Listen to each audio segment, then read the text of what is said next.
Savo, matai, aš esu viena vieta kažkur pasakyti, savos. Visų tie vertybės yra vienas visą laiką. Na, visų, visą laiką. Tik tai matai, kame yra subtilybė.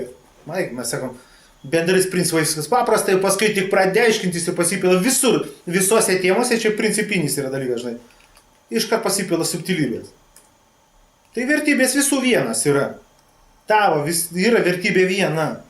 Ir negali būti kita, nebent tu esi beprotis ir idiotas, žinai, kažkoks mazochistas iškrypęs pamišėlis, karočiui. Jeigu esi normalus žmogus, normalus. Nieko neišsiskiriantis normalus žmogus. Netgi įsivaizduok, net ne žmogus beveik. Praktiškai kiekviena pasaulio būtybė. Siekia visą laiką tik tai vieną. Būti kuo geriau. Va ta vertybė. Būti laimingu.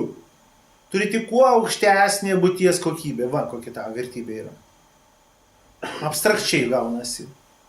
Ką tai tau sako? Kaip ir mažokai. Kas tai per vertybė?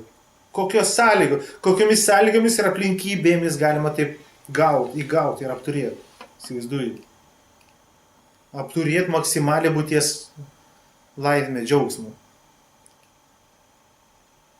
Ir čia prasideda banalioji filosofija, ir čia daug jų, aš nebersipleisiu, nes čia tiesiog nesąmonė gausi, čia atskira praktiškai seminaro tema gautusi. Tada tu pradedi aiškintis, kaip tai padaryti. Ir tam jau reikalingas protas, intelektas, pažinumas. Pažinumas. Tam, kad būt laimingu, tau reikia tirti aplinką, nes tu būni aplinkoj. Ir dabar užbėgant už akių tik tai gausis taip, kad tu nustatysi sumoj, kad visa aplinka yra tavęs pratęsimas. Kad kiekvienas kitas žmogus tęsti tavęs pratęsimą. Įsivaizduoju. Matai, sakomės, jeigu nori būti laimingas, būti geroj būsenoj, tu turi turėti taiką, ramybę, meilę savo, savyje. Supranti? Pažiūrėk, dabar mes kaip tik pasakėm dar. Bet visas pasaulis yra tavęs pratęsimas. Įsivaizduoju. Tai reikia tą pasirodyti su viskuo būti pusiausvyrai, harmonijai, meiliai. Įsivaizduoju. Va, kaip tie klausimai buvo. Mažiau kištis, turėti elastinius santykius. Ir prasidėjo, tai buvo pasinai seminaras apie santykius. Santykiuose tave supančia tikrovė, tema čia. Įsivaizduoju. Vertybės. Ir paskui matai, yra globali vertybė ir tą būti kuo laimingesniu.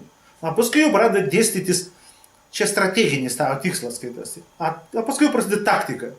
Ką daryti, kaip daryti, kad tą gaut, kad taip būt. Įsivaizduoju. Ir čia jau prasideda trupučiuką specifika. Kas kam kokia specifika. Kas kokia brandos, pažinumo, budrumo stadija randasi. Pagal tai ir klostosi jo vertybės. Nes tam tikrą prasme, kiekvienas žmogus tarytume randasi skirtingai vietoje. Va šitą mūsų išreikštoj matricoj, jie visi skirtingai vietoje randasi sąlyginai. Skirtingo tik taške. Todėl neišvengiamai yra santykis su viskuo ir bet ko, kiekviena yra daugiau ar mažiau skirtinga. Pagavai fiziką, ar ne? Jeigu objektai išdėlioti skirtingose vietose, tai neišvengiamai, kad būtų absoliučiai identiškas santykis nors su vienu objektu, tas objektas turi būti identiškai toje pačioje vietoje. Įsivaizduoji? Taip nebūna. Nu tai va, ir vertybės, tada ir gausis, matai kas yra. Pažiūrėk. Mes sakom, tavo strateginis tikslas būti pačiu laimingiausiu. Ne pačiu žodis tai durnai jau skamba, pačiu tai tarytum už kitus laimingesnius, supranti? Tiesiog laimingiausiu, laimingų, maksimaliai laimingų. Kaip tai padaryti? Va, pažiūrėk, jau klausimą užduodi, pažiūrėk. Kaip tai padaryti? Ir tai yra jau proto klausimas. Jau protui tu duodi užduotį. Kaip tai padaryti? Ir tu jau sakai, kokie mano tikslai. Tu iškart protui užduodi užduotį. Supranti? Kompas jau pradeda spręsti. Tu kompui užduodi užduotį, išspręsk, sakai. Smegenims užduodi užduotį. Kitam žmogui užduodi, sujungi smegenis, prijungi prie savų. Už tai mes vientisą būtybę sakai. Kaip tai padaryti? Ir tai jau proto darbas. Protas dirba. Kaip padaryti mane laimingu? Dabar čia jau man taip sakau prasidė. Pražinumo principai. Protas, jeigu veikia, pagal tai, ką aš ir mokinu, pagal pažinumo principus, ir šis eliminuoja, išmeta iš tavęs nepažinumo principus, jis tampa beprotiškai, absoliučiai, dieviškai pažinus tampa tavo protas, va šitas kompiuteris, jis tampa nesuvokiamai pažinus. Jis tiesiog čiut ne savaime gauna atsakymus į visus jam reikiamus klausimus. Jeigu jis dirba pagal pažinumo principus, eliminuodamas nepažinumo principus. A kas tie pažinumo principai ir nepažinumo principai ilga žiauriai kalba. Mat, kaip matai, mes ir kalbėjom, krišnaitų, jų protas nepažinus yra. Nu, religinių piliečių. Ir mat sakėm, nepažinumo principas. Jisai ieško tiesos knygoje, a ten kažkieno tiesa. Dogmatizuotas protas, automatiškai nepažinus. Jeigu yra baigtinės tiesos kažkokios, vėl nepažinumo principas.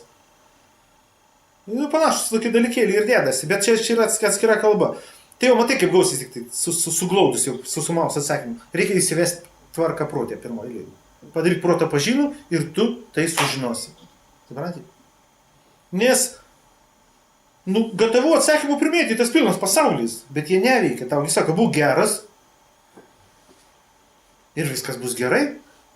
Įsivaizduoji, visi sako, būk geras ir viskas bus gerai, bet neveikia.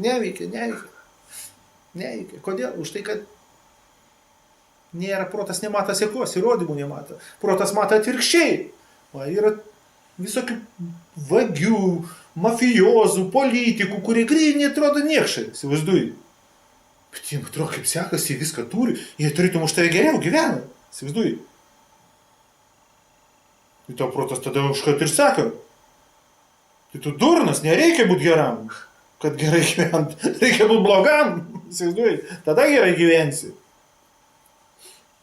Nu tai kokia mistifikacija. Taigi, sakau, pažinumo procesas, protas susitvarkyti reikia, pažinumo instrumentą va šitą. Susitvarkai ir tada prieinami tau būna visi atsakymai.